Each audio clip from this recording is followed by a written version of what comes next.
el último tema, que es vigilancia en epidemiología, ¿sí? Y bueno, ustedes vieron que ya pusimos que se levantó el paro, así que si hay gente de las virtuales, de la cursada virtual, recuerden, comisión 13 se les toma parcial el miércoles y comisión 14 el viernes, ¿sí? También por otro lado, bueno, el tema brote también entra, pero solo vamos a tomar la definición de brote, dado que no alcanzamos a dar el tema, ¿sí? Pero la definición de brote, estudienla, ¿sí? Bueno, cuando hablamos de vigilancia en epidemiología, estamos hablando del análisis, de la recolección y del análisis de los datos que se registran en forma sistemática, periódica y oportuna, que se convierten en información integrada para tomar decisiones sanitarias, ¿sí? Cuando nosotros queremos proveernos de información en términos epidemiológicos, tenemos dos recursos, la investigación y la vigilancia, ¿sí? De estas dos formas, desde la epidemiología o desde la mirada epidemiológica de cualquier profesión de salud, se provee de información. Ya sobre investigación vinimos hablando, bueno, fueron los estudios descriptivos, los estudios analíticos, cada uno de ellos, mostrando qué información y qué características tiene cada uno de ellos a la hora de responder una pregunta de salud, ¿sí?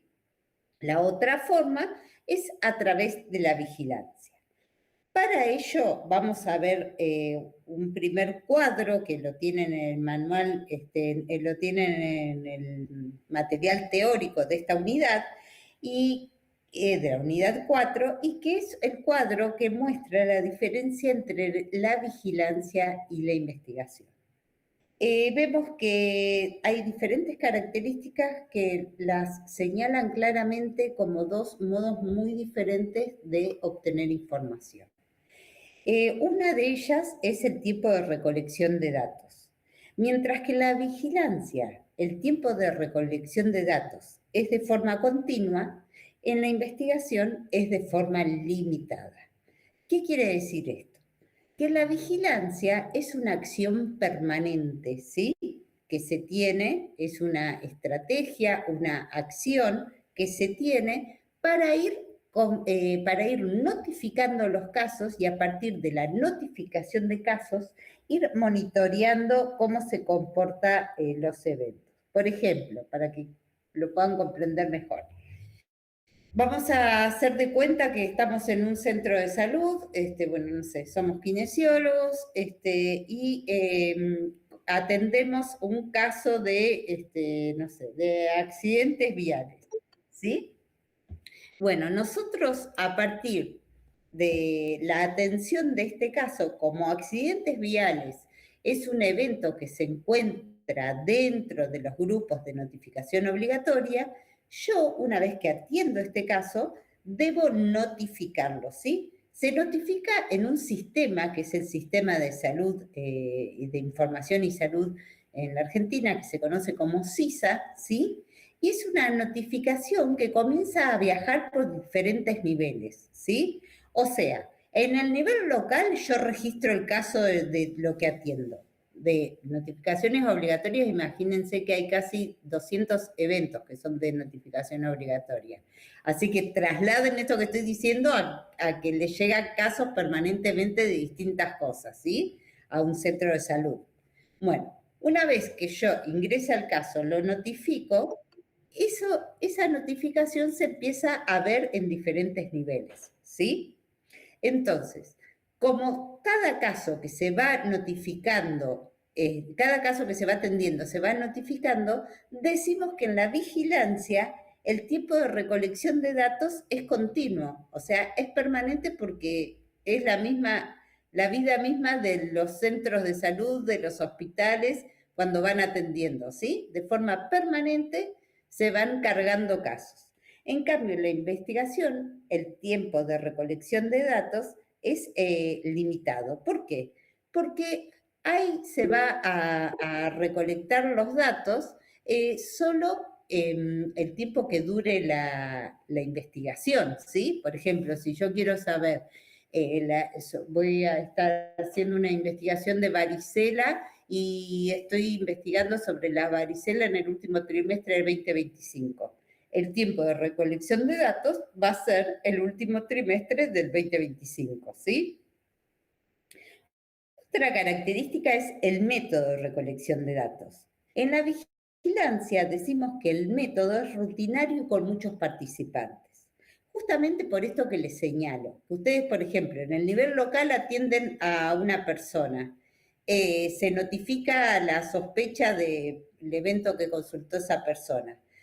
Se empieza a ver esa notificación junto a otras tantas en otros niveles. O sea, yo siempre voy a notificar en el sistema de salud, en el CISA, que es un software, pero ir viendo a alguien del nivel superior. ¿Cuál sería el nivel superior? En el caso, el ejemplo que estamos dando, sería la Secretaría de Salud de Varela. Yo notifico desde el centro de salud que me ingresó una sospecha de varicela y desde la Secretaría de Salud de Varela no van a ver solo las notificaciones de varicela de mi centro de salud, sino que van a ver las notificaciones de varicela de todos los centros de salud y el hospital que integra Varela, ¿sí?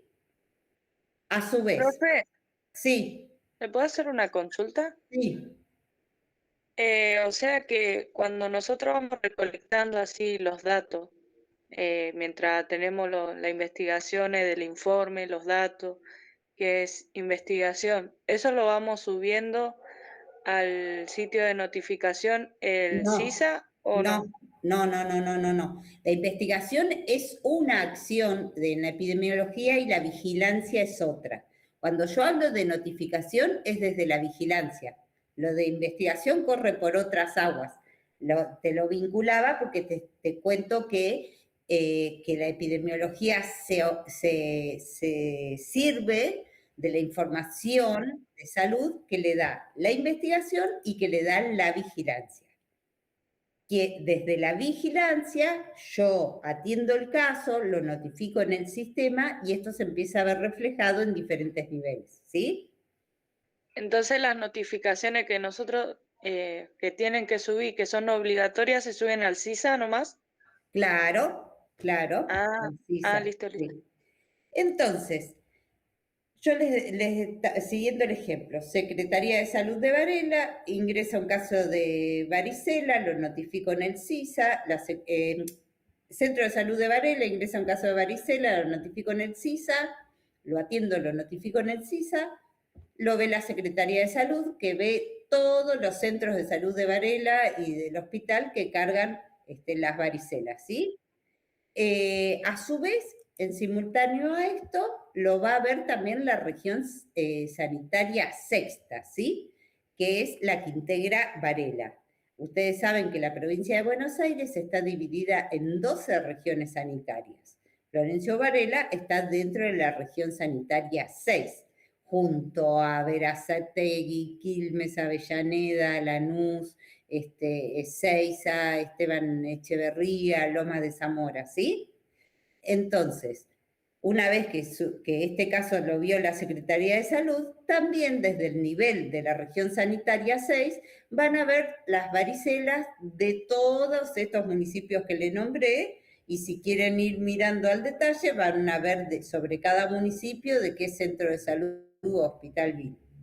A su vez, una vez que la región sanitaria sexta lo ve, también lo ve la provincia de Buenos Aires. Entonces, la provincia va a ver todas las varicelas de las 12 regiones sanitarias, ¿sí? Y a su vez, en simultáneo, también lo ve el Ministerio de Salud de Nación, que va a ver todas las varicelas de la provincia de Buenos Aires, desagregadas por municipios y por centros de salud, y las varicelas del resto de las provincias del país. ¿Se entiende? Por eso cuando hablamos de rutinario con muchos participantes, imagínense ese caso que vos notificás, ese caso que atendiste en el centro de salud, empieza a formar parte de un grupo de datos que se están notificando constantemente de todos lados, ¿sí? Y eso empieza a dibujar la tendencia de las varicelas, siguiendo este ejemplo, que se va a ver desde nación, se va a ver desde provincia, cómo se comportan las 12 regiones sanitarias, desde la región sanitaria 6 se va a ver cómo se están comportando las varicelas en todos los municipios de la región sexta, y desde la Secretaría de Salud va a ir viendo cómo se comportan las varicelas en todos sus centros de salud y hospitales.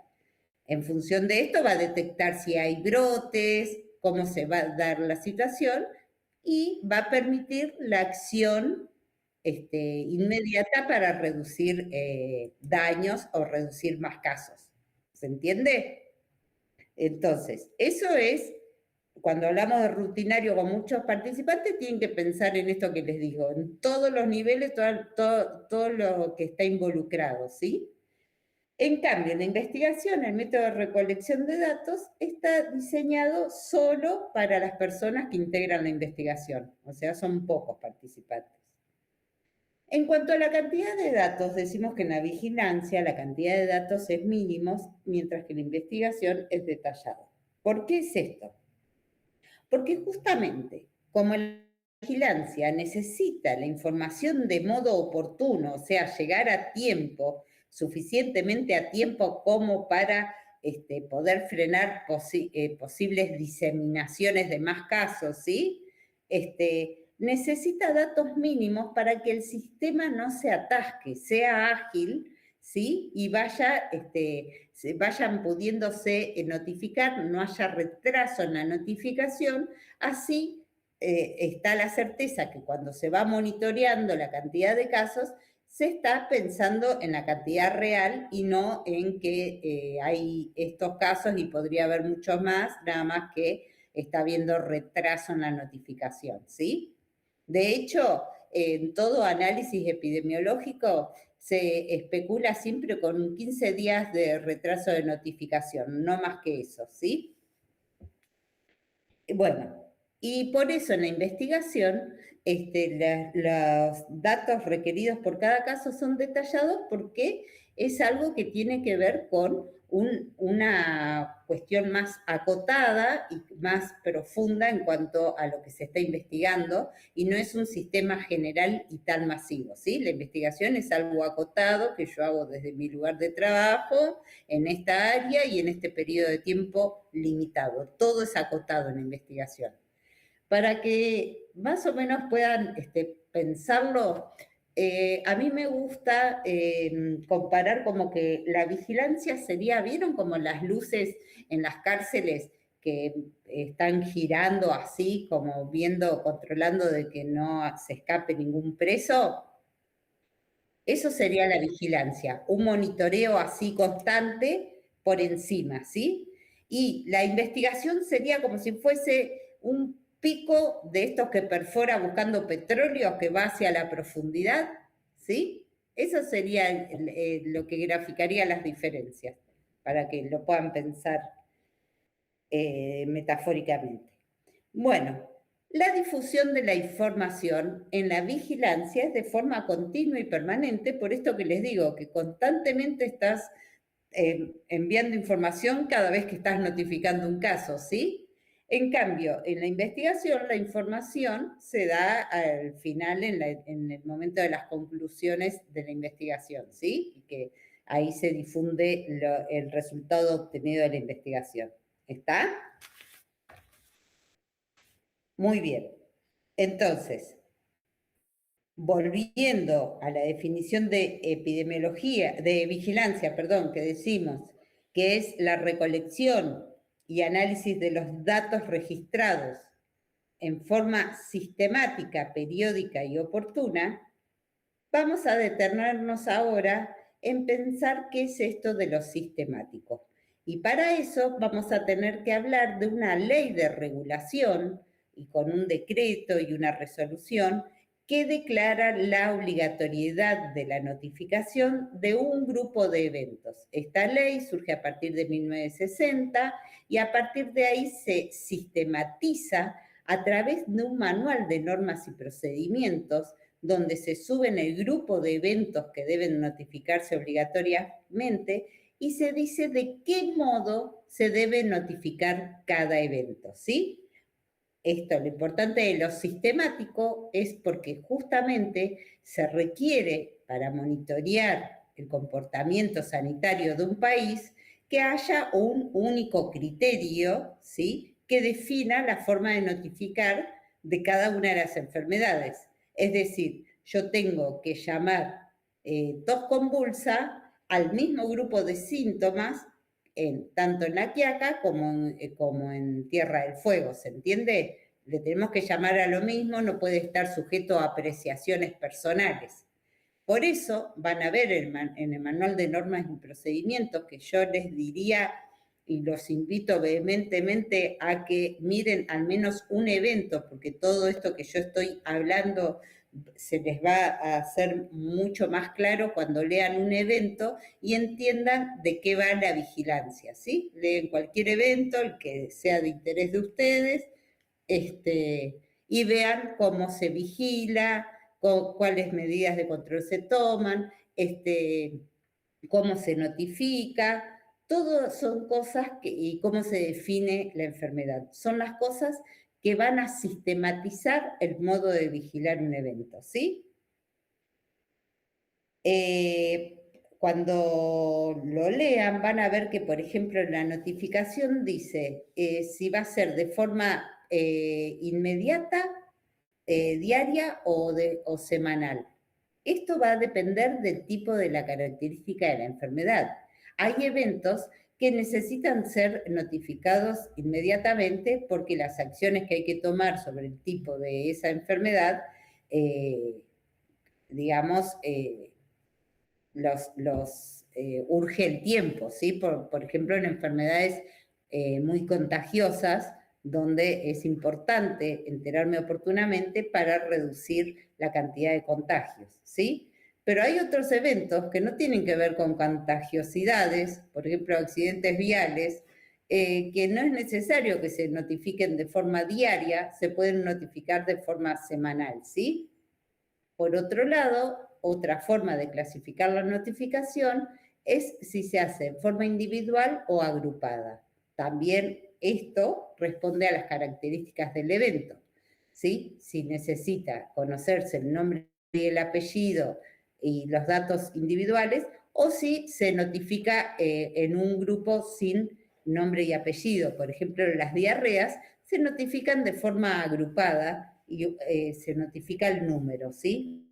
No caso por caso. ¿Se entiende?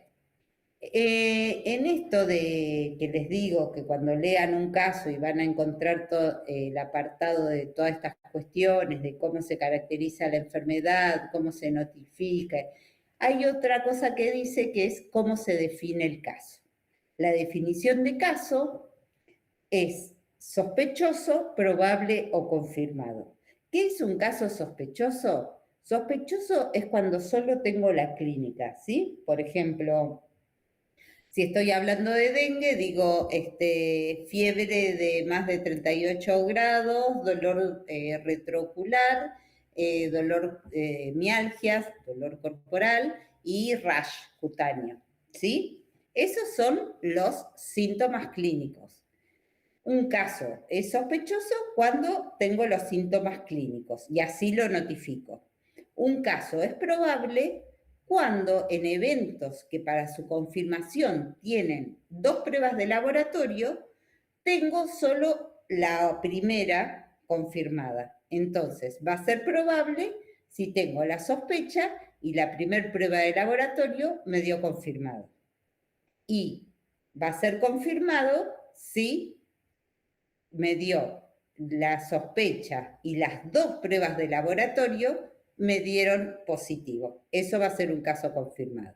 Eso en eventos como dengue que tienen para su confirmación 2 pruebas de laboratorio, ¿sí?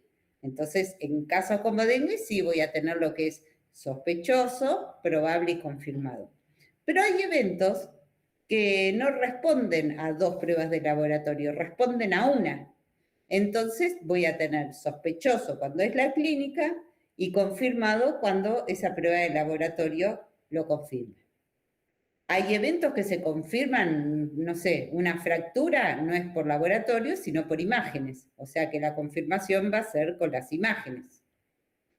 Hay eventos que no tienen confirmación ni por laboratorio ni por imágenes, es por el hecho en sí mismo. Por ejemplo, las diarreas, su definición de caso es 2 o 3 deposiciones o más acuosas de forma diaria.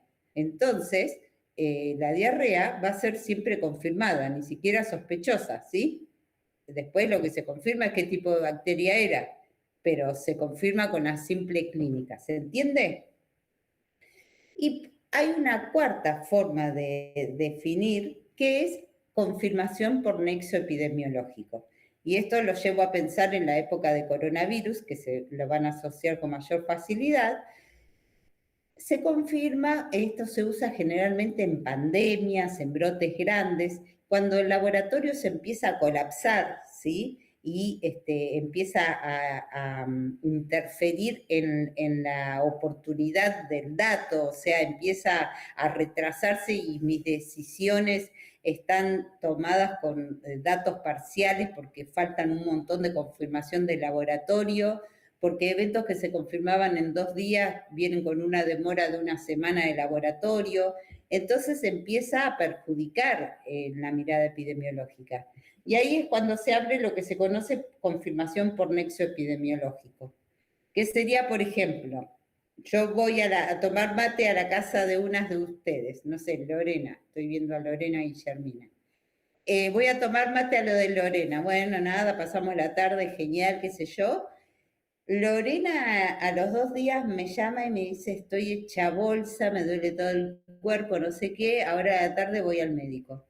Vuelve y me dice, me hicieron un hisopado y di positivo para corona. Bueno, qué bajón, cuídate. Al otro día o a los 2 días arranco yo con fiebre, malestar y no sé qué.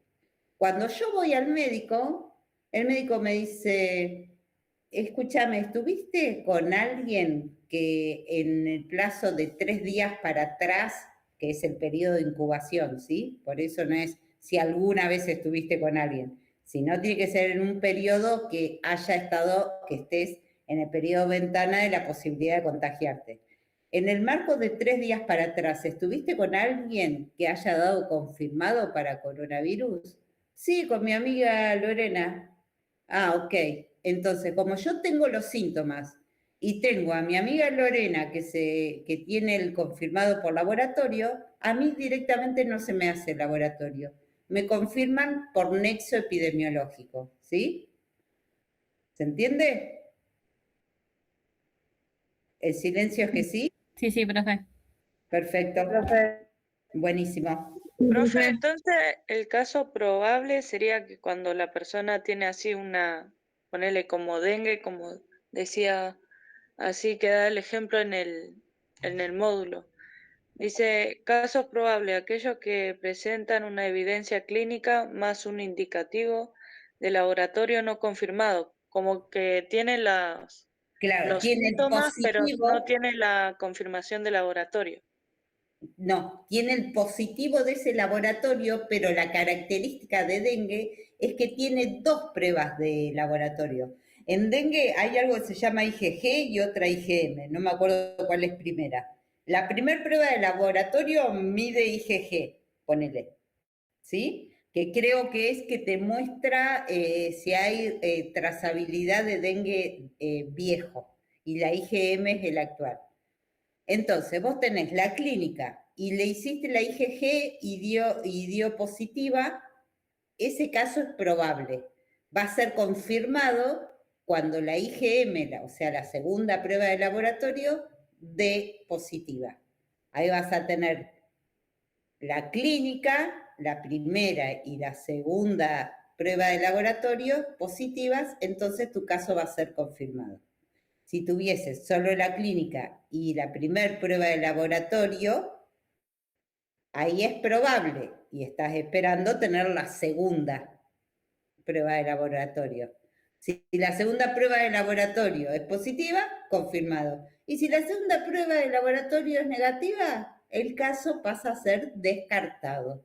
O sea, se sospechó, se le hicieron las pruebas para definirlo y termina siendo descartado.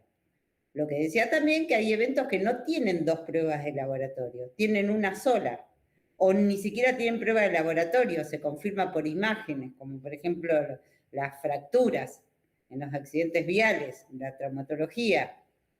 Entonces va a ser la sospecha, porque tuvo el palazo, porque se golpeó, porque le duele la pierna, y la confirmación va a ser la radiografía. ¿Sí? Entonces ahí tenés solo sospechoso y confirmado, no tenés probable. ¿Se entiende, Pri? Sí, profe. Genial. Buenísimo.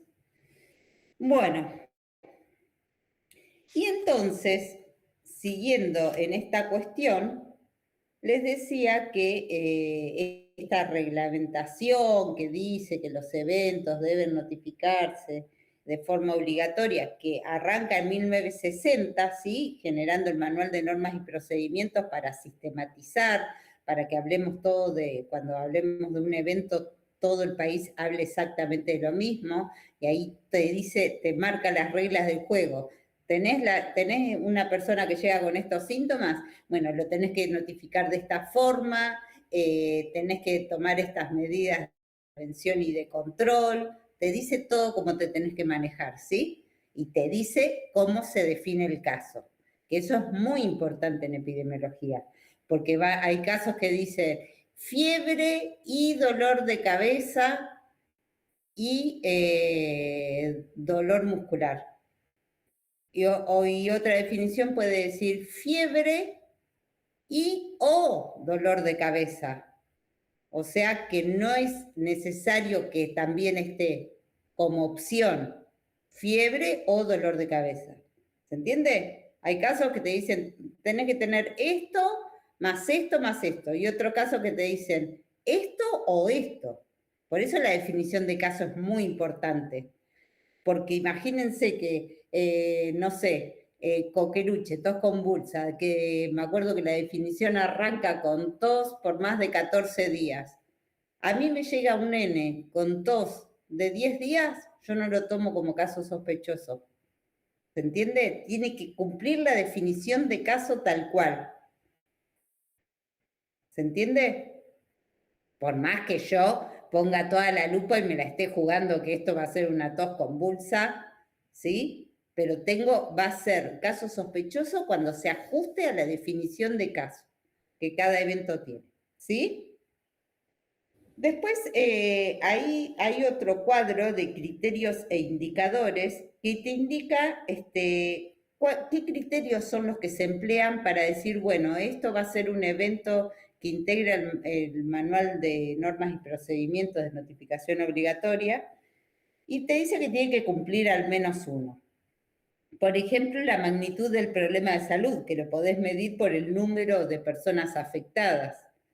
La potencialidad del problema de salud. Hay problemas de salud que no tienen un número grande, pero que es cierto que todos somos susceptibles de tenerla. No sé, accidentes viales.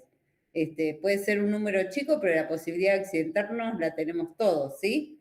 Gravedad del daño. Hay eventos que no tienen una cantidad de casos, pero son letales. Los casos son muy, muy graves cuando hay un caso. Por ejemplo, el botulismo del adulto por intoxicación. ¿Sí? No es necesario que haya muchísimos, que sean todos eventos que manejen mucha cantidad de casos. A veces tiene que ver no por la cantidad, sino por la gravedad. Otras veces el criterio que hace que sea de notificación obligatoria es por la posibilidad de intervención. Les doy el ejemplo, repito otra vez, accidentes viales. Ustedes saben que los accidentes viales, los politraumatismos por accidentes viales, generan muchos días de internación, ¿sí? El día de internación en el sistema de salud es carísimo, ¿sí? Aparte de carísimo para el Estado, son recursos que estás destinando ahí, que lo estás distrayendo de otras cuestiones que por ahí no se puedan limitar con prevención, con educación a la sociedad, que tiene que ver con procesos infecciosos, ¿sí? Y entonces vos decís, accidentes viales que tienen una alta posibilidad de recibir prevención primaria, es decir, de educación vial, de educar a la sociedad, los test de alcoholemia, control de casco, de uso de casco y todas estas cuestiones que evitan el politraumatismo. Bueno, es un evento que está muy bueno que se siga, se monitoree, porque donde vos ves que tenés aumento, te está faltando educación en la sociedad sobre ese tema, y por falta de educación van a ir a parar mucho más educación y regulación, lo del test de alcoholemia y todas esas cuestiones.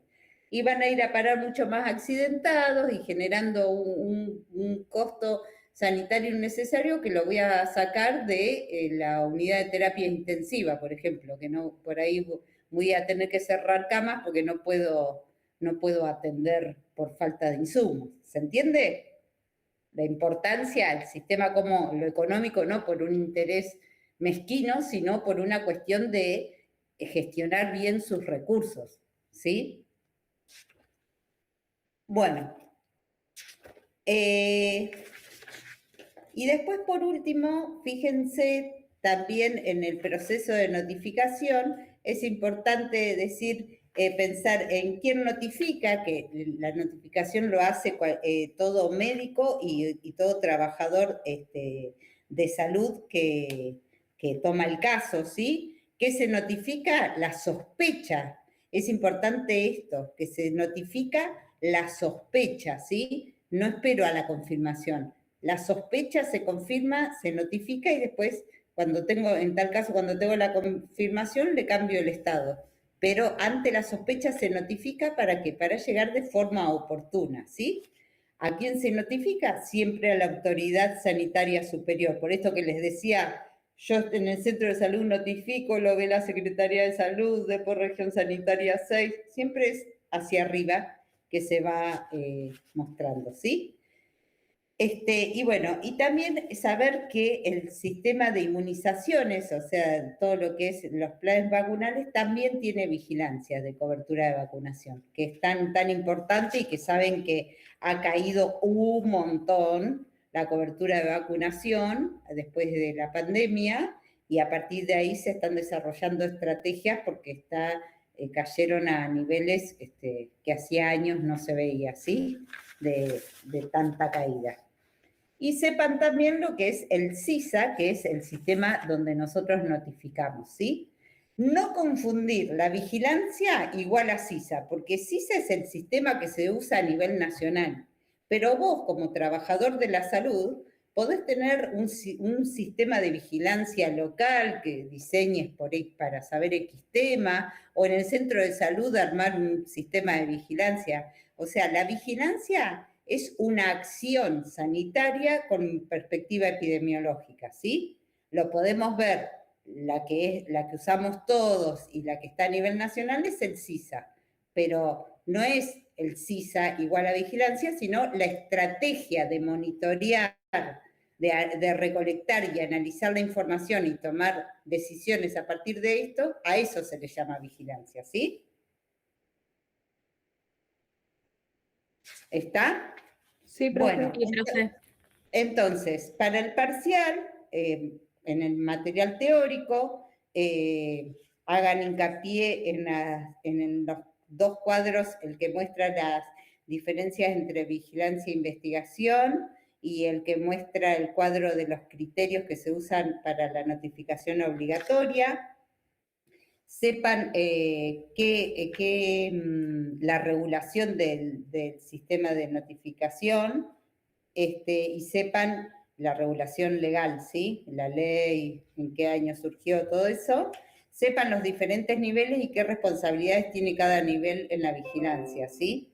El nivel local, el regional, ¿sí? En el nivel local notifico el caso, en el nivel regional y provincial controlo los brotes, controlo y presto colaboración en casos de brotes. Y en el nivel nacional es el marco normativo, el que establece las reglas del juego, ¿sí? Y después sepan lo que es la definición de caso, esto que hablamos de sospechoso, probable, confirmado y confirmado por nexo epidemiológico o criterio clínico epidemiológico, es lo mismo. Y después eso, proceso de notificación, a quién se notifica, a qué se notifica y demás, y qué realiza el programa de inmunizaciones, ¿sí? En cuanto a la vigilancia. Y del CISA también, saber en qué consiste el CISA.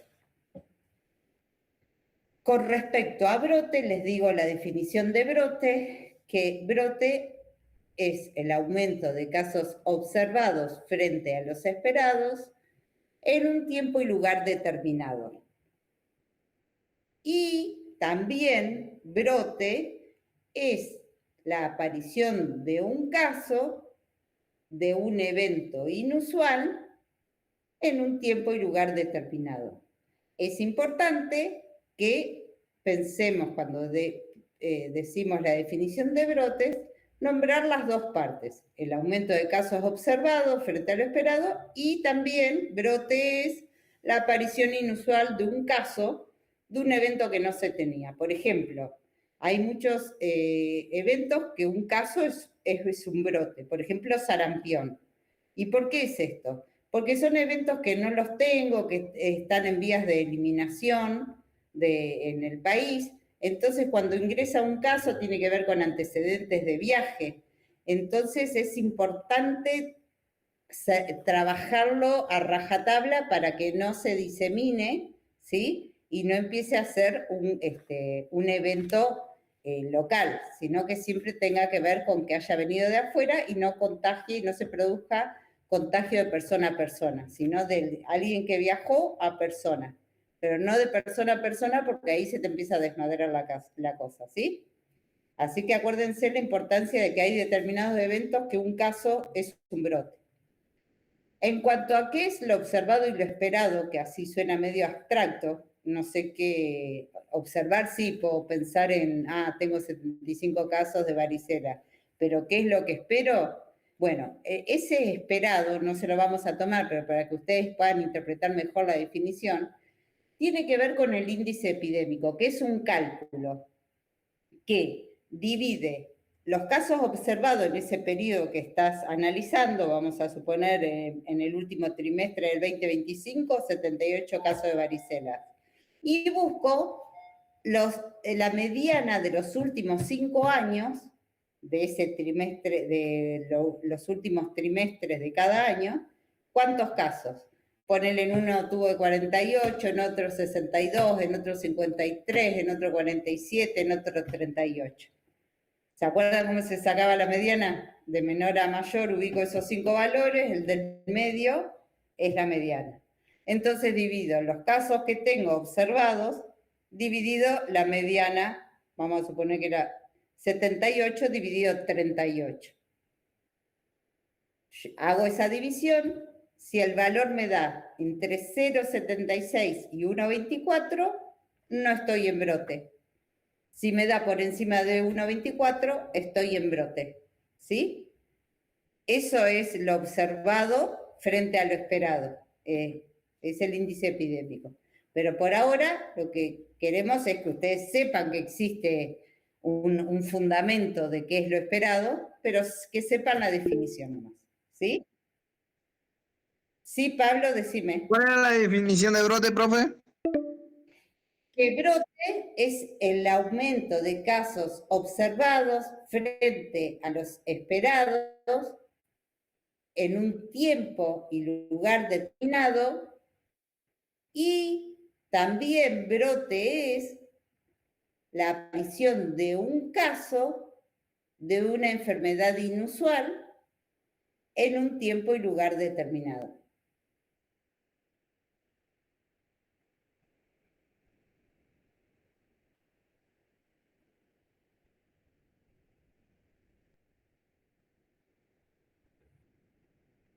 Gracias. Bueno, gracias. De nada. Bueno, chicos, entonces, parcial, comisión 13 el miércoles, comisión 14 el viernes. Y si hay alguien de la comisión 5 y 11, Recuerden, comisión 5 a las 12, comisión 11 a las 15 horas. La comisión 14 puede ir a la 1 o a las 4. A la 1 en el aula 407, a las 4 en el subsuelo 9. Y la comisión 13 les pone Clarisa, que es la que toma los miércoles, les pone el aula y todo. Miren el foro que habrá Clarisa, ¿sí? Sí, profe. Le hago una consulta, profe. Había dicho proceso de identificación y después el CISA y estrategia de vigilancia. El CISA, ahí terminé, en lo de programa de inmunizaciones, estrategia de vigilancia. Sí, es un punteo. No, eso no.